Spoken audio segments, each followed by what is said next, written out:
민주당에서 부동산 특별위원회를 만들어서 대대적으로 부동산 관련된 정책에 대한 방향성을 설정하는 그런 회의를 했었는데 결론이 나왔습니다. 그래서 여러분들에게 설명을 드리려고 해요. 이런 보도자료가 있는데 내용이 많잖아요. 그래서 제가 이제 간단하게 정리를 해보면 기존에 공급대책들을 여러 개 발표했었죠. 특히 이제 2019년 말부터 해서는 현 정부도 공급을 많이 하겠다, 공급이 부족하다 하면서 여러 가지 부동산 공급대책들을 발표했었는데 그런 거를 최대한 빨리 추진하겠다라는 것과 그리고 추가 공급대책을 더 발표하겠다. 그래서 경기도권 지자체장들과 만나서 어디에 공급을 할 것인가 이런 대토론회 같은 것들도 추진을 합니다. 그리고 LTV 규제, 그러니까 대출 규제죠. 대출 규제를 많이 풀어주겠다, 90%까지 대출해주겠다 이런 얘기들이 있었는데 일부 완화를 해주기로 했고요. 그리고 제가 빨간색으로 표시한 이 임대사업자 폐지, 이 부분은 제가 별도로 다루겠습니다. 그리고 보유세 일부 감면이 있고요. 양도세를 일부 감면을 해주는 게 있는데 또 반대로 중과하는 부분도 있습니다. 이 부분도 이따 좀 설명을 드릴 거고요. 그리고 마지막으로 종부세 대상자가 축소됩니다. 그러니까 종부세를 내는 분들이 좀 적어지겠죠. 자, 그런데 이 보도자료를 보면서 많은 분들이 이 앞부분 공급대책에 대해서는 별로 관심을 갖지 않았어요. 왜냐하면 공급대책은 이미 많이 나왔고 그게 추진이 잘 됐냐? 그러면 또 잘 안 됐단 말이죠. 지지부진한 곳들이 많으니까 여기에 대해서는 관심이 없었고 이 두 가지 부분에 대부분 관심을 갖고 있었죠. 대출을 얼마나 많이 해줄 거냐, 나도 집 살 수 있는 거냐, 그리고 세금 감면을 얼마나 해줄 거냐, 세금이 너무 세서 집을 팔 수도 없고 오도가도 못한다, 나는 어떻게 되는 거냐, 이 부분에 대해서 관심을 가지고 있었는데 먼저 대출 부분을 설명을 드려볼게요. 이 서민 실수요자 금융지원 강화해가지고 내 집 마련 지원을 확대하겠다라는 부분이 있습니다. 그래서 대출 규제를 계속 그동안 강화를 했었는데 좀 미안하다. 그래서 서민이나 사회초년생, 신혼부부, 30대, 20대 이런 분들은 집을 사기가 어렵지 않았냐, 그래서 주거 사다리가 약화됐었다라는 비판을 우리가 수용하겠다. 그래서 조금 이런 부분에 대해서는 지원을 강화하겠다라는 파트가 있었습니다. 그래서 이렇게 민주당에서 대책을 발표하니까 정부 기관이죠. 금융위원회에서 5월 31일에 이 부분에 대한 보완 보도자료를 배포합니다. 자, 그래서 금융위원회가 은행을 총괄하는데 그러면 우리가 민주당의 의견을 받아들여서 이런 식으로 은행들을 관리, 감독, 운영하겠습니다. 어떻게 할 것이냐? 현행과 개선이 있는데 이 개선 파트를 보세요. 자, 우대를 해주는 겁니다. 우대. 그러면 어떤 사람들을 우대해 주냐? 당연히 무주택이죠. 유주택자는 안 됩니다. 그리고 소득 기준이 있어요. 원래도 우대 기준이 있는데 소득 기준이 부부 합산 8천만 원입니다. 그러니까 맞벌이로 8천이 넘어가면 우대를 못 받았어요. 그런데 요즘에 맞벌이 하는 분들 중에 연봉 8천이 넘는 분들도 꽤나 많단 말이죠. 외벌이로 8천이 넘는 분들도 많고, 그러니까 이게 너무 낮은 거 아니냐. 그래서 얼마를 올려줬냐? 1,000만 원을 올려줍니다. 그리고 생애 최초 구입자는 또 9천에서 1억으로 1,000만 원씩 올려줬어요. 그러니까 소득 기준을 조금 풀어준 겁니다. 그리고 주택 기준도 있어요. 뭐냐? 9억 이하, 8억 이하 이렇게 투기 과열지구. 여기는 그냥 서울이라고 생각하시면 될 것 같고 여기는 그냥 경기도라고 생각해도 무방한데 이렇게 생각을 그냥 크게 하세요. 그래서 서울같이 조금 투기 과열지구, 좀 규제가 더 센 지역들은 9억 이하까지도 우대를 해주겠다. 원래는 6억이었는데 서울에 6억짜리 집이 어딨냐 라는 이런 비난이 많으니까 그러면 9억까지 풀어주겠다. 그리고 조정 대상 지역, 경기도라고 생각을 해보세요. 그러면 경기도는 5억 이하였는데 5억 이하 경기도 집 사기 쉽지 않다. 그래서 8억까지 좀 풀어준다 라는 거죠. 그런데 이 부분이 있어요. 뭐냐? 우대 수준이 있죠. 우대 수준. 한도를 정해버렸습니다. 한도. 집값이 9억이어도 우대를 해주는데 우대를 받아서 대출을 그러면 많이 받을 수 있나요? 아니야. 4억으로 딱 잡아버리는 겁니다. 최대 4억이다. 아시겠죠? 그러니까 대출 비율이 60%, 70% 이래도 대출 금액 자체는 4억을 초과할 수가 없는 겁니다. 여기서 벌써 한번 딱 막히죠. 그리고 LTV는 뭐냐면 집값 대비 얼마나 많이 빌려주냐 이건데 6억까지는 60% 빌려주고 6에서 9억 사이는 50% 빌려줍니다. 경기도 조정 대상 지역은 5억까지 70%, 5에서 8억 사이는 60%다. 그런데 우대 수준이 4억으로 딱 막혀 있는 거죠. 그러니까 생각보다 대출이 많이 안 나올 수도 있습니다. 그리고 이제 DSR이라고 해서 소득 대비 원금과 이자를 얼마나 갚느냐, 이 부분도 7월 1일부터 강화가 되는데 여기는 또 40%, 60%로 지금보다는 좀 강화가 됩니다. 그러니까 소득 대비 대출 규제를 좀 하면서 LTV는 조금 풀어주는데 한도는 또 딱 잡혀 있죠. 대출 우대 대상은 또 늘어납니다. 소득 기준은 또 늘어납니다. 그러니까 이게 지금 다 교집합으로 다 엮여가지고 이 대출을 최대치로 받을 수 있는 사람들이 생각보다 적을 것이다. 왜냐하면 소득이 9천 이하면서 또 9억 이하짜리만 사는데 대출은 4억으로 딱 잡혀 있으니까 나머지 5억은 또 필요해요. 맞죠? 내가 9억짜리 집 살려면 대출은 4억밖에 못 받으니까 5억의 현금이 또 있어야 돼. 그러면 LTV는 사실 50%도 안 되는 거죠. 그리고 또 DSR, 이건 또 규제가 들어가기 때문에 여기서 또 대출을 규제를 받으면 실제로 4억도 못 받을 수도 있다. 그래서 이 금융위원회 보도자료에 이제 그래프가 있는데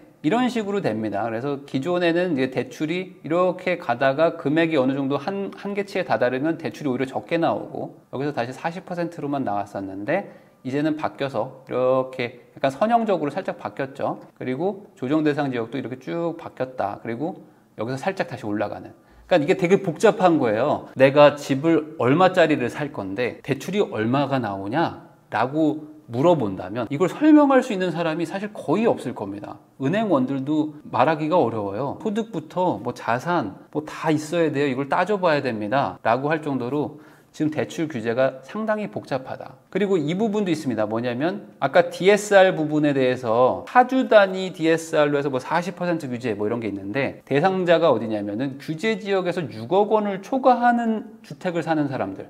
그러니까 수도권 기준으로 6억이 넘는 아파트가 엄청 많아요. 이런 분들은 DSR이 또 40%로 딱 잡혀버리니까 생각보다 또 대출이 또 안 나올 수도 있는 겁니다. 그리고 1억 원을 넘게 신용대출을 받는 분들도 또 여기서 또 대상이 됩니다. 그래서 뭐 금융위원회의 보도자료를 보면 이번에 대출 규제 완화로 대다수의 서민 실수요자가 대출 한도가 확대될 거다. 뭐 이게 뭐 틀린 말은 아닌데 대출 한도가 그렇게 막 획기적으로 늘어나는 느낌은 아닐 거란 말이죠. 이 여러 가지 규제들을 다 통과하는 사람만 대출을 받는 거라서 이 실질적으로 대출을 60%, 70%까지 풀로 받을 수 있는 사람들의 조건은 상당히 어렵다. 그래서 제가 지금 대충 계산을 해보면 경기도나 서울 안쪽에서 약 집값이 4에서 5억 정도, 4, 5억 정도 되는 집을 사는 분들은 대출 규제가 상당히 좀 풀리는 느낌을 받으실 겁니다.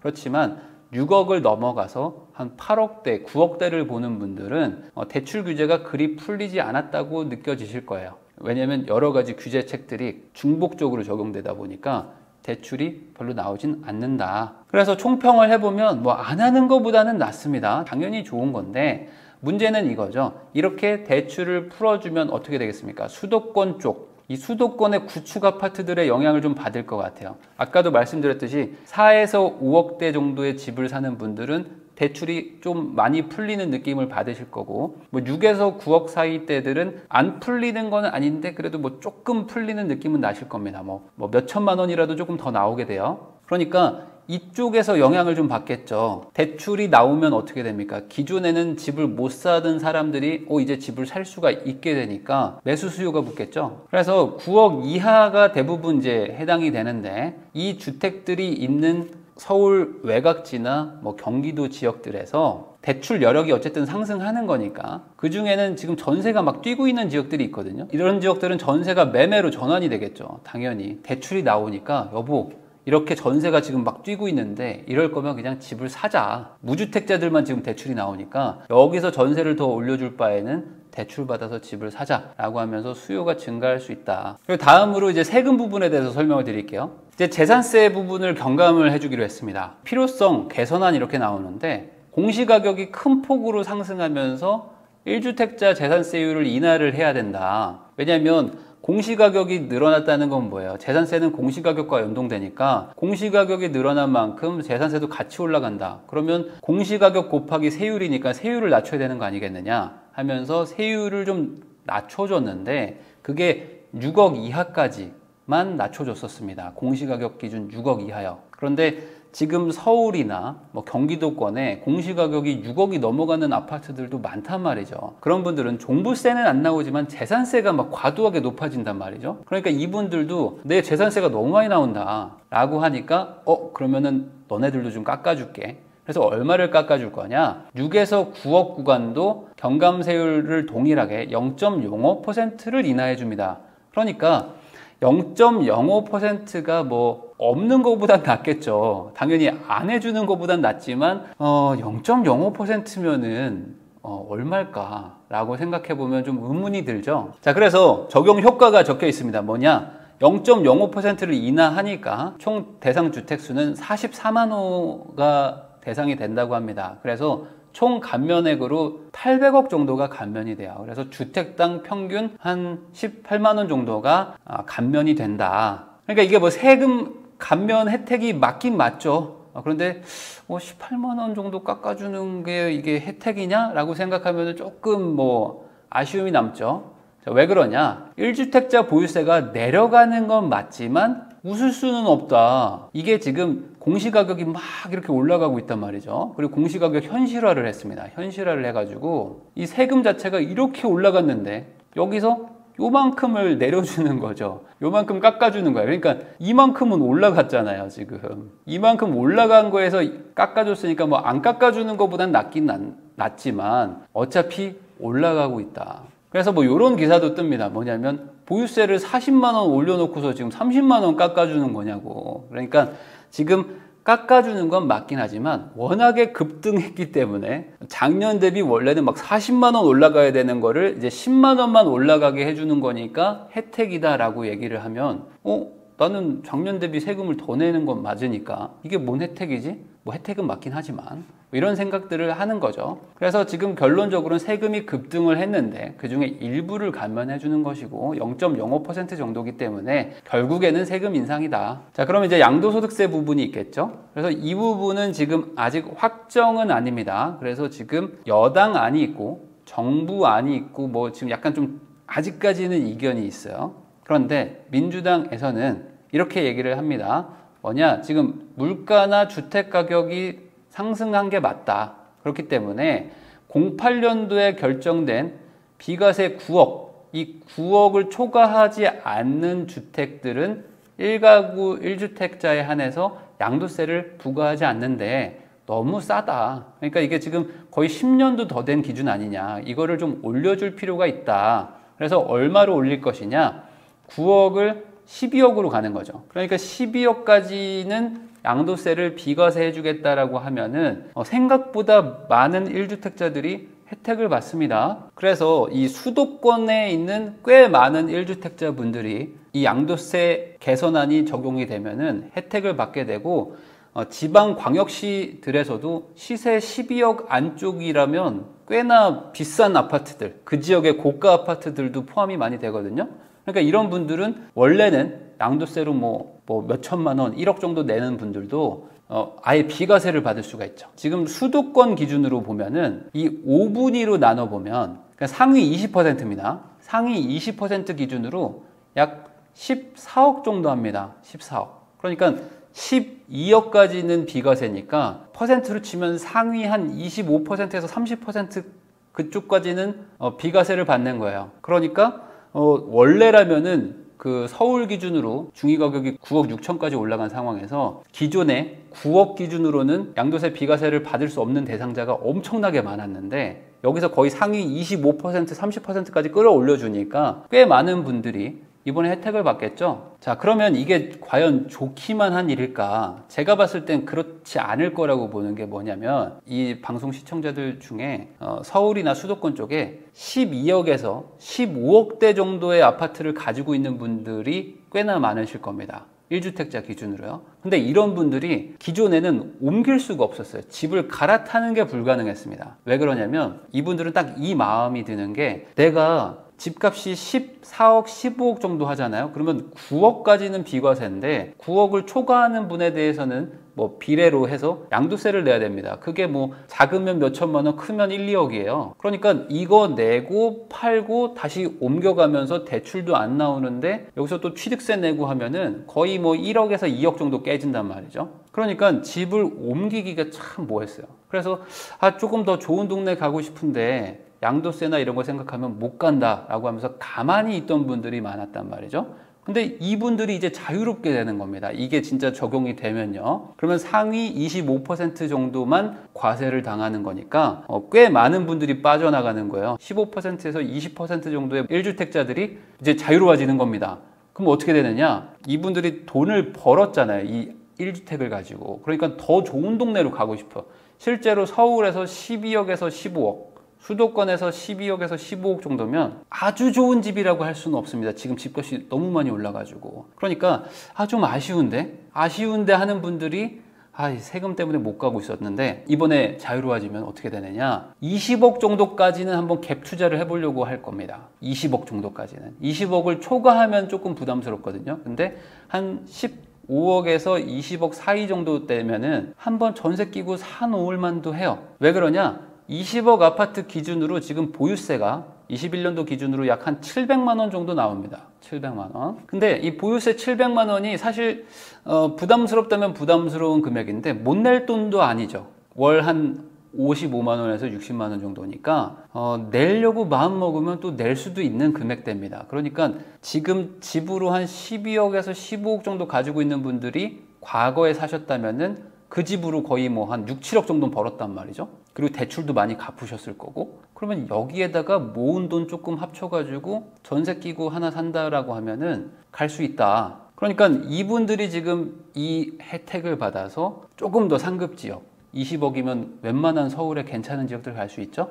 그쪽으로 갈 가능성이 높다. 그래서 정부 입장에선 이걸 안 하고 싶어 합니다. 그래서 실제로 지금 정부 안쪽에서는 반발의 기운이 있는데 안 하기에는 조금 여론이 무섭죠. 왜냐면 지금 이 비과세 해달라고 하는 1주택자 분들이 많으니까. 그래서 아마 이대로 가게 될 가능성이 높겠죠. 그러면 비과세 대상자가 늘어난다는 건 뭡니까? 필연적으로 양도세가 줄어드는 건데 세금 확보가 안 되잖아요. 그럼 어떻게 합니까? 이걸 어딘가에서 보충해야 되겠죠. 자, 그래서 지금 이게 갑자기 나왔어요. 생뚱맞게. 뭐냐면 장기 보유 특별공제라고 해서 1주택자 기준으로 오래 가지고 있으면 양도세를 좀 깎아주는 게 있습니다. 그런데 이 깎아주는 거를 혜택을 줄이겠다는 겁니다. 1주택자한테 증세를 하겠다고 갑자기 나온 겁니다. 그러니까 이게 뭐야? 라고 갑자기 좀 황당하죠?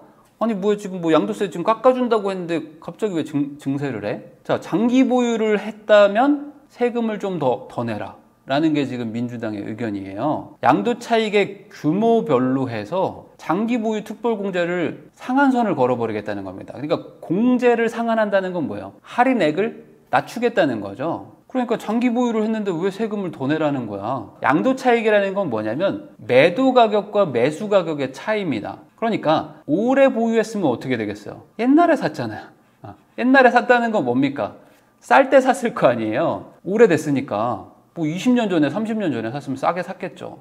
그리고 지금 파니까 차익이 크겠죠. 근데 너는 오래 가지고 있었으니까 세금을 더 내라. 내가 옛날에 샀으면 물가도 그만큼 쌌잖아요. 임금도 싸고 뭐 물가도 싸고 집값도 쌀 때 샀는데 자연스럽게 물가 상승이라는 게 있어서 단순히 그냥 금액으로 숫자로 차이 나는 거에 대해서 세금을 때리면 안 됩니다. 그래서 이 물가 상승을 좀 보전하는 목적으로도 장기 보유 특별공제가 있는 건데, 예를 들어서 이렇게 얘기를 해볼게요. 30년 전에 1990년에는 서초구에 있는 뭐 괜찮은 아파트 중에 하나가 한 1억 정도 했습니다. 그런데 그걸 산 할머니가 있다고 칠게요. 지금 할머니가 되신 분이죠. 그럼 30년 전에 뭐 한 30, 40대 때 산 거예요. 1억 주고. 그리고 그 집에 그냥 계속 뭐 살았든지 뭐 전세 줬든지 했던 거죠. 그러면 30년 지난 현재 그 집이 얼마냐면 20억 정도 합니다. 1990년도 대비 2021년에는 집값이 20배가 올랐어요. 그러면 정부 얘기는 이겁니다. 할머니 1억에 사셨는데 20억 되셨네? 그럼 19억 버신 거 아닙니까? 그럼 세금 내셔야죠. 그럼 이 할머니가 열받겠죠. 아니 무슨 소리야. 지금 물가가 얼마가 올랐는데 그걸 단순히 그냥 20배기 1을 하면 어떻게 해. 이건 아니잖아. 30년 동안 물가가 얼마나 올랐는데 여기다 대고 지금 장기 보유 특별공제를 깎는다고 하면 내가 얼마나 열받겠어? 라고 할머니가 분노를 하는 거죠. 왜 그러냐? 1990년도에 삼성전자 연봉이 얼마였냐면 900만 원이었습니다. 대졸 초임이 월 70만 원 정도 받았습니다. 그러니까 연봉으로 치면 900이죠. 1990년도에 900만 원을 받던 시절이니까 그때 당시 기준으로 1억이면 엄청 비싼 집입니다. 지금으로 치면 한 10억이죠. 10억 느낌이죠. 한 8억에서 10억 느낌입니다. 그러니까 그 당시에 엄청 비싼 집을 산 거예요. 이 할머니는 물가 대비로 하면. 근데 그냥 단순히 20억에서 1억 빼고 19억에 대해서 너무 많이 보셨으니까 세금을 내라. 그러니까 도대체 이걸 왜 하느냐? 이유는 이겁니다. 집값 상승 급등으로 늘어난 양도 차익의 형평과세. 그러니까 이게 형평성에 맞지 않는다. 너무 많이 번 사람들한테는 세금을 좀 더 내게 해야 되는 거 아니냐. 그러니까 공평하게 하기 위해서 이걸 하겠다. 자, 그럼 보면 이거야. 뭐냐면 지금 양도세가 한번 개정이 돼가지고 장기보유 특별공제를 해주는데 이것도 거주와 보유 이렇게 나눠놨습니다. 그런데 거주분이 40%, 보유분이 40%거든요. 그래서 합쳐서 최대 80%의 양도세를 공제해 주는데 이 거주분은 뭐 건드리지 않겠지만 오래 보유했다는 이 보유분 40%는 조금 조정을 할 필요성이 있다. 오래 가지고 있었다고 해서 무조건 깎아주는 건 안 된다 라는 논리인 거죠. 그러니까 민주당에서 나온 얘기대로만 그냥 단순히 해석하면요, 과도하게 양도 차익을 보셨군요. 그러니까 이 부분에 대해서는 좀 적절하게 과세를 해야 될 것 같습니다. 그래야지 조세 형평성에 맞지 않습니까? 라는 의미인데 이렇게 해석이 되는 거죠. 아니 할머니, 아니 중간에 파셨어야지. 왜 30년 가지고 계셨어요? 아니 그게 아니라 너는 그냥 이거 1억에 사서 여기서 살았는데 여기가 내 고향이자 뭐 내 마음의 안식처여서 30년을 살았습니다. 아니 그럼 중간에 한 15년쯤에 파셨으면 됐지. 왜 괜히 오래 가지고 계셔가지고 과도하게 양도 차익을 받습니까? 그 부분에 대해서는 조세 형평성 차원에서 보유를 오래 해서 생기는 공제분은 줄이겠습니다. 이걸 왜 하는가? 잘 모르겠어요. 자, 그리고 종부세 부분에 대해서 설명드릴게요. 종부세를 조금 조정할 필요성이 있다라는 의견인데 왜 그러냐? 종부세도 09년도에 도입이 됐는데 그때 당시 집값과 지금의 집값은 많이 차이가 나죠. 그런데 기준은 여전히 똑같단 말이죠. 그러니까 이거를 좀 조정할 필요성이 있는데 그 부분에 대해서 특히 1주택자들도 집값이 그냥 자연스럽게 올라가는 부분이 있는데 이 부분도 다 그냥 12년 전 기준으로 부과를 시키면 너무 과한 게 아니냐. 그러니까 이 부분을 조금 조정을 해야 되겠다. 그래서 여당의 의견은 이겁니다. 앞으로 계속 집값이 올라갈 수도 있고 가격이라는 건 막 변동이 되는데 뭐 9억 이상, 12억 이상, 뭐 20억 이상 이런 식으로 금액으로 정하면 너무 불편하다. 그때그때 바꿔야 되지 않느냐. 그러니까 그러지 말고 그냥 상위 2%에 대해서만 부과하자. 그러면 집값이 비싸면 상위 2%도 같이 올라가는 거고 집값이 내려가면 상위 2%도 같이 내려가는 거니까 굳이 뭐 법을 바꿀 필요가 없지 않느냐. 항상 2%에게만 부과하자. 이거 어떠냐? 라는 의견인 거죠. 그러면 이 얘기를 들으면 괜찮은 방법 같지 않나요? 이거 괜찮은 방법 같아요. 상위 2%한테만 계속 부과를 하면 되니까. 그런데 이게 문제가 있습니다. 뭐냐면 과세 대상자가 특정되지 않습니다. 무슨 소리냐면 공시가격은 매년 변동된단 말이죠. 그러니까 공시가격이 내년에 얼마가 될지 어떻게 알아요? 모르잖아요. 내가 집을 샀는데 내 집이 내년에 올라갈지 안 올라갈지 몰라요. 그러니까 내가 종부세를 내야 되는 건지 안 내야 되는 건지, 그리고 종부세를 낸다면 얼마를 내는 건지. 왜냐면 종부세율은 누진세라서 이 공시가격 금액에 따라서 세율이 막 바뀌거든요. 그러니까 내가 도대체 내년에 얼마를 내야 되는 거야? 그러니까 이제 국민들이 이제 궁금해할 거 아닙니까? 만약에 이게 진짜 적용이 되면은 저 내년에 어떻게 종부세 내요? 아니면 올해 이번에 한 500만 원 냈는데 내년에 종부세 얼마 내요? 라고 궁금해할 거 아닙니까? 그럼 이제 국세청이나 이런 세무서에서는 이렇게 답변을 하겠죠. 아, 그게 상위 2%만 부과하기 때문에 공시가격이 결정되면 뭐 그때 가봐야 합니다. 그러니까 지금 저희도 답변을 해드릴 수가 없어요. 그러니까 내년에 종부세를 낼지 안 낼지, 내면 얼마를 낼지 국민들이 알 수가 없다. 그러니까 이게 뭐냐. 그래서 저는 그냥 이 종부세라는 것 자체가 사실은 좀 문제가 많거든요. 어떤 특정 기준으로 추가적으로 부과하는 거는 좀 조세 원칙에도 맞지가 않기 때문에 그냥 재산세로 일원화하는 게 좋다고 생각을 합니다. 그냥 재산세 하나로 몇 퍼센트 이렇게 부과를 하는 게 오히려 좋다. 그러면 고가 주택들에 대해서는 뭐 과세를 더 할 수 없지 않느냐라고 얘기를 하시는데, 이미 고가 주택들은 양도세를 많이 부과받고 있거든요. 비싼 만큼 양도세에서 누진세가 많이 받고 있습니다. 그러니까 차라리 양도세율을 뭐 조정을 할 수는 있겠지만, 이 재산세, 보유세를 가지고 조정을 할 거라면은 계속 이런 논란이 생길 수밖에 없어요. 이 부분에 대해서는 뭐 여러 가지 이견이 있으시겠지만, 제 개인적인 생각으로는 보유세는 하나로 통일하고 차라리 양도세로 걷든지 아니면 양도세를 확 낮추고 재산세를 높이든지 둘 중에 하나는 해야 될 것 같습니다. 왜 그러냐면 지금 이 세제 정책은 누구도 제대로 설명을 할 수가 없어요. 그리고 누구도 제대로 이해할 수가 없습니다. 세무사들도 모릅니다. 세무서도 잘 몰라요. 그러니까 세금 걷는 사람도 모르고 세금 내는 사람도 모르는데, 세금이라는 건 정말 심플해야 되거든요. 그냥 초등학생도 쉽게 이해를 할 수 있어야 됩니다. 너 집 얼마야? 저 1억인데요. 그래? 그럼 너는 세금 100만 원 내면 돼. 이렇게 심플해야 되는데, 잠깐만, 너가 언제 샀지? 그러면 지금 공시가격이 얼마지? 너 장특공 되니? 아 그래? 너 거주 몇 년 했어? 저요? 3년 했나? 4년 했나? 너 전입신고 내역 가져와봐. 너 여기 실거주 했어 안 했어? 저요? 이때 잠깐 뭐 엄마네 집에 가서 산 적 있는데요. 그래? 너 그거 공제해야 되겠다. 너 이거 증빙서류 가져와. 뭐 이런 난리도 아닌 거야 이게 지금. 자, 그리고 이 부분도 있습니다. 뭐냐면 정부안이 있어요. 자, 여당안은 너무 복잡하다. 너무 복잡하고 이거 알 수가 없다. 그러니까 정부가 안을 제시했는데, 현행 기준을 유지하되 보완책을 좀 넣자. 그럼 어떤 보완책이 있느냐?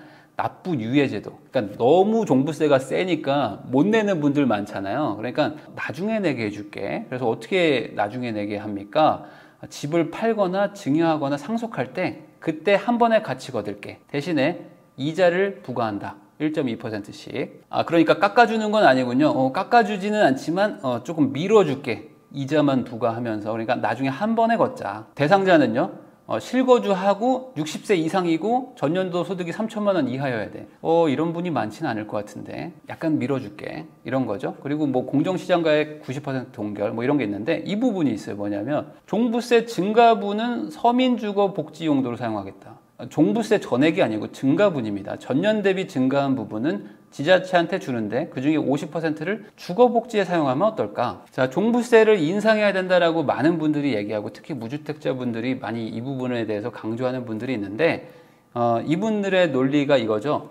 집으로 돈을 벌었으면 세금을 내라. 왜 이렇게 세금 내는 걸 아까워하냐? 라는 얘기들을 많이 하시는데, 뭐 개인적으로 답답한 부분입니다. 뭐냐면 무주택자 분들이 원하는 건 뭐예요? 집값 안정, 그리고 내 집 마련, 그리고 나도 안정적인 삶을 살고 싶은 거잖아요. 그러면 사실 종부세를 많이 걷는다고 해서 나의 생활이 안정되는 건 아닙니다. 무슨 소리냐면, 종부세를 걷었으면 그걸 무주택자의 주거 안정에 쓰고 있어야지만 그게 되는 거잖아요. 근데 실제로 종부세를 걷어가지고 어디에 쓰고 있느냐? 모릅니다. 왜 그러냐? 그냥 종부세는 국세에 섞여가지고 다른 뭐 복지니 뭐 국방이니 이런 데로 다 뿌려지고 있어요. 그러니까 저는 오히려 종부세를 뭐 걷는다면, 뭐 걷을 수는 있죠. 사회적인 합의니까. 그러면 걷었다면 이게 고가주택에 대한 거 아닙니까? 그리고 집값 상승을 좀 막겠다는 목표니까 여기서 거둔 돈은 무조건 서민복지용 임대주택을 지어라 라고 법으로 만드는 게 오히려 좋다라고 생각을 합니다. 뭐 증가분이 아니고요. 종부세는 전액 임대주택을 지어라. 그러면 종부세가 지금 뭐 5조, 8조